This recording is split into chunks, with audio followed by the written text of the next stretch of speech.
It's no secret that kids are more tied into social media than ever before, but how do you make sure they don't share too much or worse, put themselves in danger? Well, technology expert Tracy Repchuk is here with some help for parents out there. Good morning to you. All right, thank you for having me. So this is a big deal because, I mean, we're on Facebook, we're on Twitter. I mean, just talk about how tied in kids are with their computers. Well, they're spending 5 to 8 hours a day on iPads, iPhones, laptops, all of these devices. And what's scary about that is 43% of kids have reported an incident of cyberbullying and cyberstalking. Over 1 million kids have been affected on Facebook alone. And the big part is only 7% of parents are concerned or aware. And that says the technology gap is growing. Yeah, and I guess the big key here is how do you know if your kid is experiencing any problems online?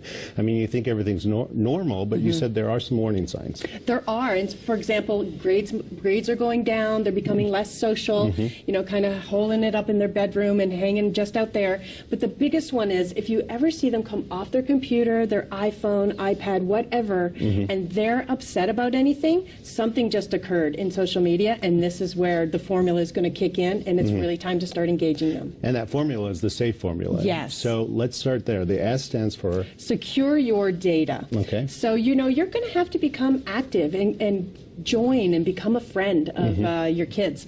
And they may not like it. They won't like it. Right. But you have to do it. You know what? It's a privilege to have your phone, and it's a privilege to be on social media and the internet. Right. And so it's important that you are guarding them up there a little bit. So make sure you have the settings set to friends or privacy, whichever, you know, kind of social media you're on. And that way you know that friends of friends aren't leeching in. Okay. And because you don't know kind of who they picked and who they're hanging out with. Right. And you were saying that sometimes friends are not really friends. They're more of a fan of someone that's watching you.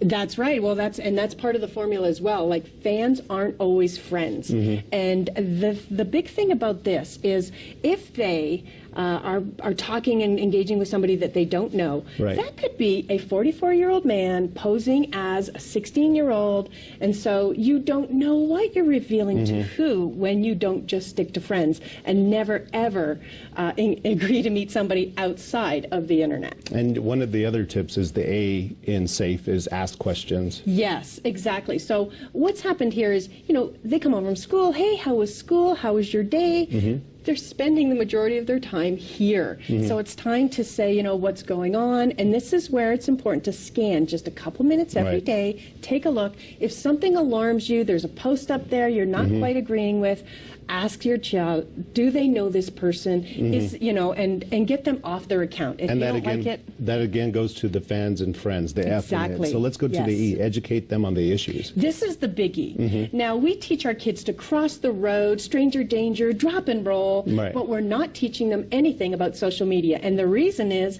they're at the forefront, and they've gone rogue. It's like a Wild West up there.